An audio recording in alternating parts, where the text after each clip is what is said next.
तो नमस्कार दोस्तों, स्वागत है आपका अपने अपने YouTube channel electrical with cute boy पे।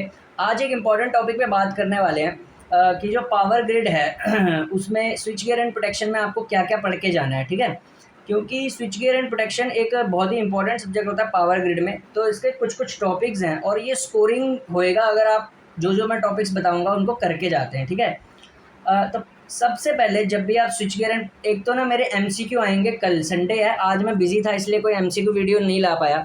ठीक है, एसएससी जेई की तैयारी कर रहा हूँ मैं, तो थोड़ा सा बिजी भी चल रहा हूँ साथ में।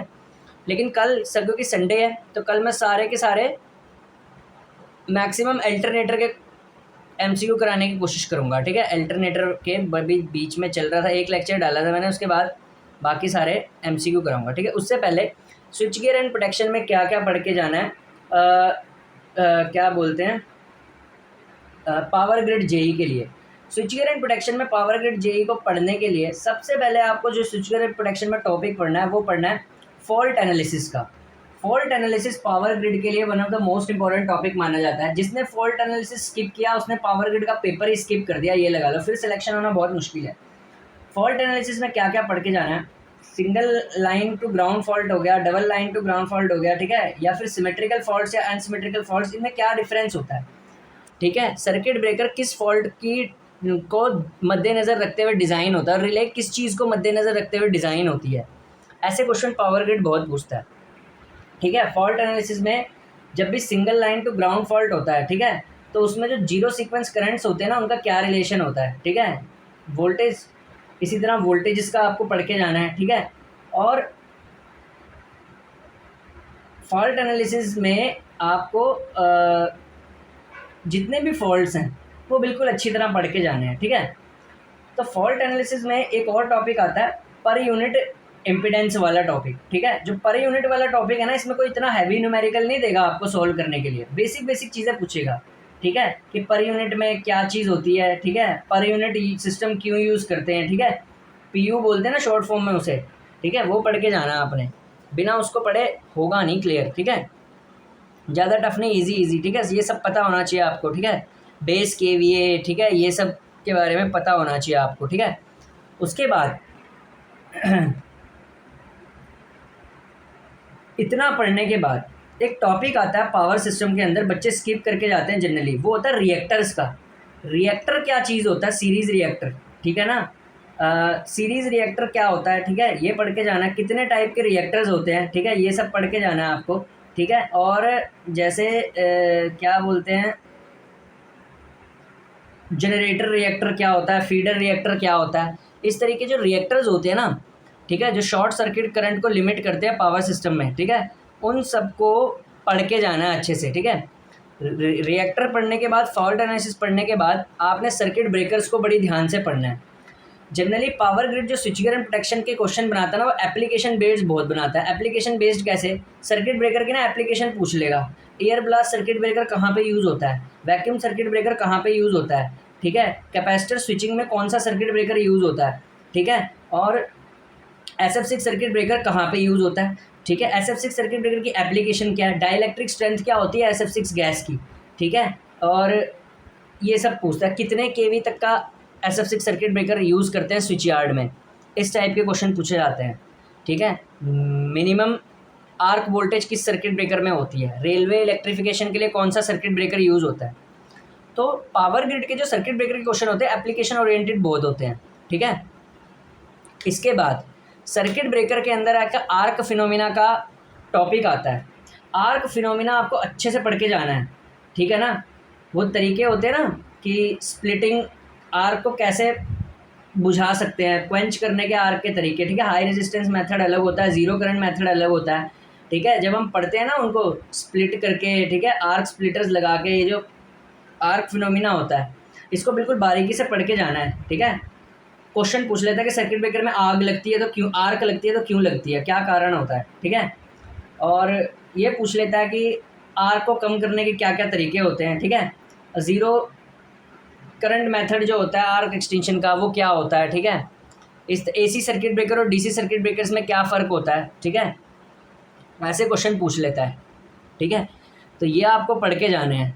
ठीक है, जब आप सर्किट ब्रेकर्स में ये पढ़ लेंगे, ठीक है, तो हाँ, सर्किट ब्रेकर में एक टॉपिक होता है, बहुत ज़्यादा बताएगा नहीं आपको कोई, लेकिन मैं आपको बताता हूँ। पावर ग्रिड का बड़ा फेमस टॉपिक होता है मेकिंग कैपेसिटी और ब्रेकिंग कैपेसिटी। मेकिंग कैपेसिटी और ब्रेकिंग कैपेसिटी को बिल्कुल भी मत छोड़ना, ठीक है। मेकिंग कैपेसिटी और ब्रेकिंग कैपेसिटी में रिलेशन क्या होता है, मेकिंग कैपेसिटी बड़ी होती है या ब्रेकिंग कैपेसिटी बड़ी होती है सर्किट ब्रेकर की, ऐसे क्वेश्चन पूछे जाते हैं, ठीक है। सर्किट ब्रेकर कैसी कंडीशंस पे ऑपरेट करता है, ट्रांजिएंट कंडीशन पे या सब ट्रांजिएंट कंडीशन पे, ये भी पता होना चाहिए आपको, ऐसे क्वेश्चन पूछे जाते हैं, ठीक है। फिर सर्किट ब्रेकर में जब आप ये सब पढ़ लेंगे, जैसे मैंने बोला कि अभी एक ना रिकवरी वोल्टेज, रिस्ट्राइकिंग वोल्टेज और ये जो आर्क वोल्टेज, इनकी जो डेफिनेशंस है ना ये पढ़ जाना, ठीक है। ये बड़ी इंपॉर्टेंट डेफिनेशन पूछ लेता है पावर ग्रिड, ठीक है।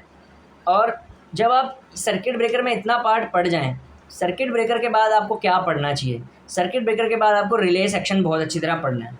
हर रिले की एप्लीकेशन आपको पता होना चाहिए, ठीक है। रिले में इलेक्ट्रोमैग्नेटिक रिले आप पढ़ेंगे, ठीक है, थर्मल रिले आप पढ़ेंगे, ठीक है ना, ठीक है। तो किसका इंस्टेंटेनियस एक्शन होता है, किसका डिलेड एक्शन होता है, ये सब टॉपिक्स आपको पता होने चाहिए किस रिले का, ठीक है। रिले की कैरेक्टरिस्टिक इक्वेशन आनी चाहिए, टॉर्क इक्वेशन पता होनी चाहिए आपको रिले की, ठीक है। कौन सी रिले डायरेक्शनल होती है, कौन सी रिले नॉन डायरेक्शनल होती है, ये आपको पता होना चाहिए, ठीक है। डिस्टेंस रिले का क्या काम होता है, ठीक है। इम्पिडेंस रिले कहाँ पे यूज़ होती है, रिएक्टेंस रिले किस काम में आती है, ठीक है।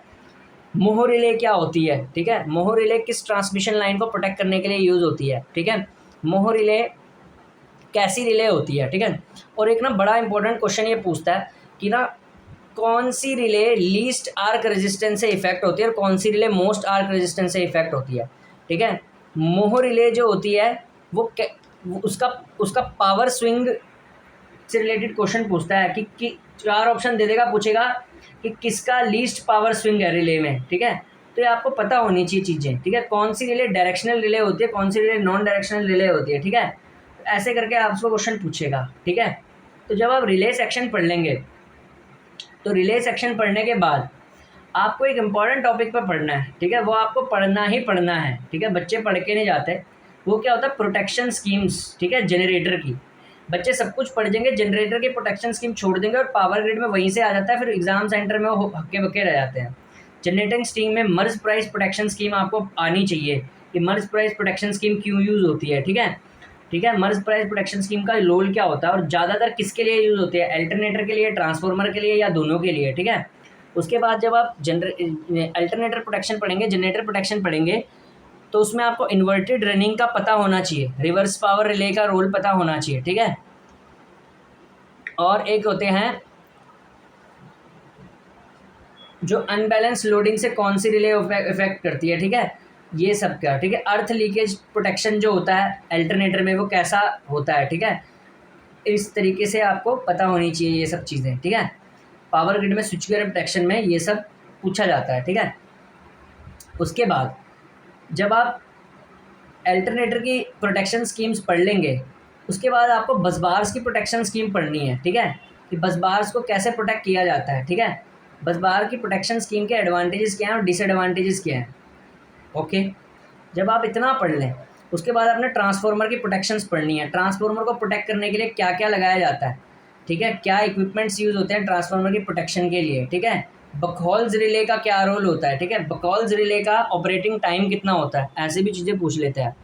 और एक बारी तो पावर ग्रिड ने एक ऐसा क्वेश्चन भी पूछा था, मैं तो एग्ज़ाम हॉल में भौचक्का रह गया था। वो तब होता था जब अलग अलग रीज़न एग्ज़ाम लेते थे।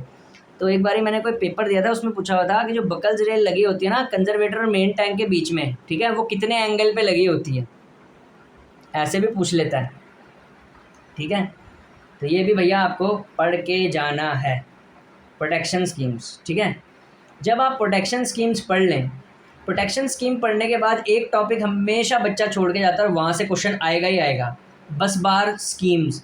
सिंगल बस बार क्या होती है, ठीक है, डबल बस बार स्कीम क्या होती है, ठीक है, बस बार विद जो होती है ना सेक्शनलाइजेशन, ये क्या होती हैं, ठीक है, डुप्लीकेट बस बार सिस्टम का क्या एडवांटेज होता है, क्या फ़र्क होता है, एक ये पढ़ के जाना है।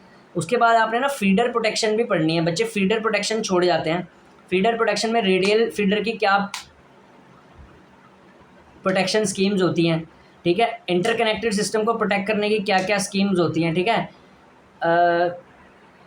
ठीक है, इस तरीके से ये जो तरीके हैं ना, ठीक है, रिंग मेन पे सिस्टम है तो उस पर कैसी रिले ऑपरेट होगी, ठीक है। तो ये सब आपको पढ़ के जाना ही जाना है, अदरवाइज़ आप अच्छे से switch gear and protection attempt नहीं कर पाएंगे। और पावर ग्रिड में स्विच गियर एंड प्रोटेक्शन का वेटेज बहुत ज़्यादा होता है। यदि आपको क्लियर करना है तो आपको स्विच गियर एंड प्रोटेक्शन पढ़ना पड़ेगा। जब स्विच गियर एंड प्रोटेक्शन में आप इतना थ्योरेटिकल पार्ट पढ़ लें, अब आप पूछोगे न्यूमेरिकल कहाँ से पूछेगा स्विच गियर एंड प्रोटेक्शन में। प्लग सेटिंग मल्टीप्लायर का ना एक फॉर्मूला होता है, उस पर हमेशा क्वेश्चन पाया होता है, जिसमें सीटी रेशियो नहीं पाते हम, सेकेंडरी करंट पाते हैं सीटी का, और ऊपर फॉल्ट करंट होता है, नीचे से डिवाइड कर देते हैं, ठीक है। तो प्लग सेटिंग मल्टीप्लायर निकालने वाला फॉर्मूला आपको आना चाहिए, ठीक है। टाइम सेटिंग मल्टीप्लायर निकालना आपको आना चाहिए। इस पर न्यूमेरिकल पूछेगा एक पक्का, ठीक है।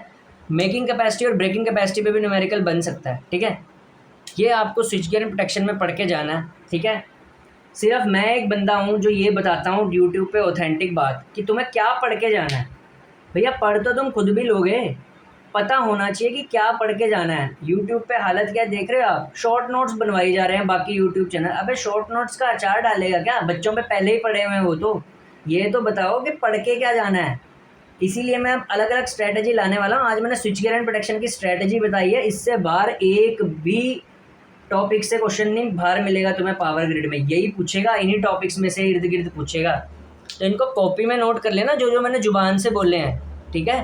तो ये बड़ा इम्पोर्टेंट टॉपिक्स होते हैं, ठीक है, ठीक है। हाँ, एक और टॉपिक मैं बताना भूल गया थोड़ा सा। पावर ग्रिड की ना एक बड़ी फेमस रिले होती है, वो भी आपको पढ़ के जानी है, ट्रांसले रिले। ट्रांसले रिले पे कैसे क्वेश्चन पूछता है कि ट्रांसले रिले की एप्लीकेशन क्या, ठीक है। और ट्रांसले रिले ना वोल्टेज बैलेंस रिले भी होती है। तो नाम आपको ट्रांसले रिले लिख के नहीं देगा, पूछेगा कि ऑप्शन में क्वेश्चन दे देगा which of the following is a voltage balance relay, ठीक है। तो ये पता होना चाहिए कि ट्रांसले रिले जो होती है वो वोल्टेज बैलेंस रिले होती है, ठीक है। तो 712 सब्सक्राइबर हो गए हैं, 800 इस महीने ही हो जाएंगे, ठीक है। I will reach grow grow grow grow grow grow I will reach नहीं, my YouTube channel will reach a peak height after 1K subscriber. जब 1K सब्सक्राइबर हो जाएंगे ना, फिर मेरा चैनल और पीक पे जाएगा, ठीक है। तो सही है, 712 तो हो ही गए हैं, ठीक है। 712 ये जो सब्सक्राइबर है ना, ये यूट्यूब के सबसे अक्लमंद लड़के हैं।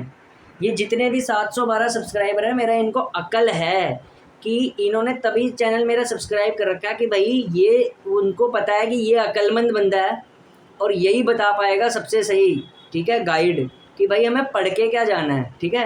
ये जो 712 सब्सक्राइबर है ना, ये दुनिया के सबसे समझदार लड़के हैं जिन्होंने मेरा चैनल सब्सक्राइब किया है। उनको पता है कि इस चैनल में ऑथेंटिसिटी है, ये खुद पेपर देने जाता है तो ये भी हमें बताएगा कि भैया क्या पढ़ के जाना है, ठीक है।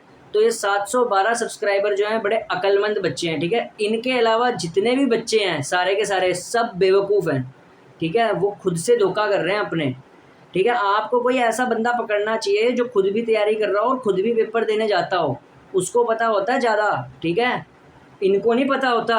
ये आ जाते हैं ना शॉर्ट नोट्स, समुंदर वाला आ जाता है रोज़ 10 बजे रात को, ठीक है। फ्रेंड्स, आज हम शॉर्ट नोट्स एक ही क्लास में ख़त्म करा देंगे आपका, ठीक है। अगर यहाँ पे रुक जा, थूक बना देता हूँ उसके मुंह का, यहाँ पे ना थूक आ रहा होता है उसका, रुक जो जरा, ऐसे ना, यहाँ से ना थूक आ रहा होता है ऐसे गीले होंठों से, ठीक है। इधर माइक होता है, ठीक है, उसमें भी आवाज़ फंस रही होती है, ठीक है, और इधर थूक। तो फ्रेंड्स क्या है कि फ्रेंड्स हम जो पढ़ने वाले हैं वो आज पढ़ने वाले हैं फ्रेंड्स, मेरे दोस्तों आज हम पढ़ने वाले हैं शॉर्ट नोट्स पावर ग्रिड के लिए। एक ही दिन में शॉर्ट नोट्स सारा ख़त्म कर देंगे मशीन्स का। उसके बाद मशीन को ना मशीन बोले, मशीन का। उसके बाद हम पढ़ेंगे पावर सिस्टम्स का, पावर सिस्टम्स का, ठीक है। फूंक मार देगा बिल्कुल, ठीक है। और फिर इसी तरह मोटे चश्मे वाला बेवकूफ़ बनाता है तुम्हें, ठीक है। फिर मोटे चश्मे वाला आ जाएगा शॉर्ट नोट्स लेके रात को फिर से, ठीक है। नमस्कार दोस्तों, स्वागत है आपका हमारे यूट्यूब चैनल पे। और दोस्तों आज हम शॉर्ट नोट्स पढ़ने वाले हैं, और शॉर्ट नोट्स को रिवाइज, ये मोटे चश्मे वाला बोलता है ऐसे, ठीक है। मोटे नोट्स को रिवाइज़ करने वाले हैं और शॉर्ट नोट जब आपके रिवाइज होएंगे तो आपका एग्ज़ाम क्लियर हो जाएगा। भैया शॉर्ट नोट्स सबके बने पड़े होते हैं, कोई जाने की ज़रूरत नहीं है। मेरे चैनल पे आओ, मैं स्ट्रैटेजियाँ बताता हूँ कि पढ़ के क्या जाना है। भगवान ने तुम्हारे को आंखें दे रखे हैं, हाथ दे रखे हैं, दिमाग दे रखा है, बस यही तो बताना होता है मेन कि पढ़ के क्या जाना है, ठीक है, पढ़ तो आदमी खुद भी लेगा, किताबें इतनी पड़ी हुई हैं बच्चों के घर पे, ठीक है ना। ये पता होना चाहिए। जैसे मैंने आज बताया स्विच गियर एंड प्रोटेक्शन में कि ट्रांसले रिले से क्वेश्चन पूछेगा, मोर रिले से क्वेश्चन पूछेगा, प्रोटेक्शन स्कीम से क्वेश्चन पूछेगा, मेकिंग कैपेसिटी पे न्यूमेरिकल आएगा। प्लग किसी ने बताया आपको? कोई भी नहीं बता रहा, सब बस शॉर्ट नोट्स बनाने आ जाते हैं। फिर एक वो बेटा बेटा वाला आ जाता है, उसका भैया एक ही है, वो क्या बोलता है एसएससी जेई का सिलेबस पढ़ जो सब क्लियर हो जाएंगे। ऐसा कुछ नहीं है, हर एग्जाम की अपनी अपनी स्ट्रेटेजी होती है। बस एसएससी जेई से पढ़ के टेक्निकल पता चल जाता है कि क्या पढ़ना है, ठीक है। तो ऐसे कुछ नहीं होता कि बोर्ड पे ऐसे खड़े हो गए, ठीक है, बेटा बेटा बोल दिया। एक बेटा बेटा वाला भी था, बेटा क्या होता है, बेटा क्या होता है एसएससी जेई, ऐसे हाथ करता है वो, जिसने भी देखा होगा, ठीक है। बेटा क्या होता है एसएससी जेई जो है, ऐसे लिख देगा बोर्ड पे। एसएससी जेई का अगर आप करेंगे तभी आप कर पाएंगे, ठीक है। एसएससी जेई का बहुत इंपॉर्टेंट है। बाय बाय, रोस्टिंग बहुत होगी।